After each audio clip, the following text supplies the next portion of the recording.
বাংলাদেশে ২৬ লাখ ভারতীয় কাজ করেন। ৫ আগস্টের আগে রাজনৈতিক সমালোচক আসিফ নজরুলের এমন এক মন্তব্য নিয়ে আলোচনা সমালোচনা কম হয়নি, কিন্তু ক্ষমতায় বসার পর উপদেষ্টা ওই ২৬ লাখের বিষয়ে সুনির্দিষ্ট কোনো তথ্য উত্থাপন করতে পারেননি। এরপরেও মানুষের আগ্রহ শেষ হয়ে যায়নি। সাধারণ মানুষ জানতে চান বাংলাদেশে ঠিক কত ভারতীয় নাগরিক বৈধ ও অবৈধভাবে বসবাস করছেন। এ সংক্রান্ত প্রশ্ন সম্পর্কে একটি ধারণা পাওয়া গেছে পুলিশের বিশেষ শাখা এসবির একটি সূত্র থেকে। ওই সূত্রের তথ্য অনুযায়ী বর্তমানে দেশে বৈধভাবে ৮৩,৬৮৬ জন বিদেশি নাগরিক বাংলাদেশে বসবাস করছেন। তাদের মধ্যে যুক্তরাষ্ট্রের নাগরিক ১৬,৮৬৬ জন, ভারতীয় ১৪,২৭৭ জন, যুক্তরাজ্যের ১০,৫৮২ জন, চীনের ৮,০৬৪ ও কানাডার ৬,০৯৩ জন। এর বাইরে আরও অনেক দেশের নাগরিকরা বৈধভাবে দেশে বসবাস করছেন।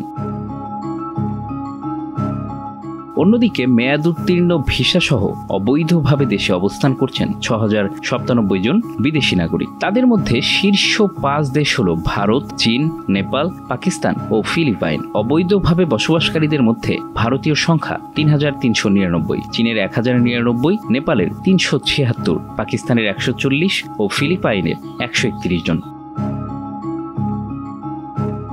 এই পরিসংখ্যান অনুযায়ী বর্তমানে বাংলাদেশে বৈধ ও অবৈধভাবে ১৭,৬৭৬ জন ভারতীয় নাগরিক রয়েছেন। তবে এই সংখ্যা আরও বেশি ছিল। ৩ মাস আগেও দেশে অবৈধ বিদেশি নাগরিক ছিল ৪৯,২৬৫ জন, যেখানে উল্লেখযোগ্য সংখ্যক ছিলেন ভারতীয় নাগরিক। গত ৫ আগস্ট আওয়ামী লীগ সরকার ক্ষমতাচ্যুত হওয়ার পর নিরাপত্তাহীনতায় অনেকেই বাংলাদেশ ছাড়েন।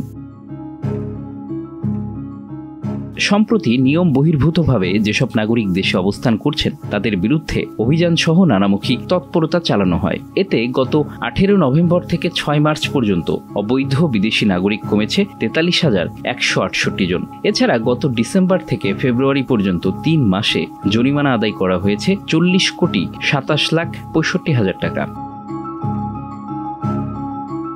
গত ৮ ডিসেম্বর বৈধ ভিসা ছাড়া বাংলাদেশে বসবাসকারী বিদেশি নাগরিকদের বিদ্যমান নিয়ম অনুযায়ী প্রয়োজনীয় ব্যবস্থা গ্রহণের পরামর্শ দেয় স্বরাষ্ট্র মন্ত্রণালয়। একই সঙ্গে ভিসার মেয়াদ না বাড়ালে বা নবায়ন না করলে আইনি ব্যবস্থা নেওয়ার ব্যাপারে সতর্ক করা হয়।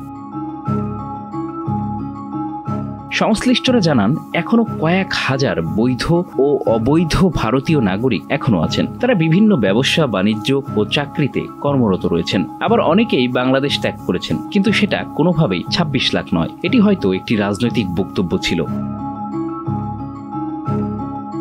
Bangla affairs news desk.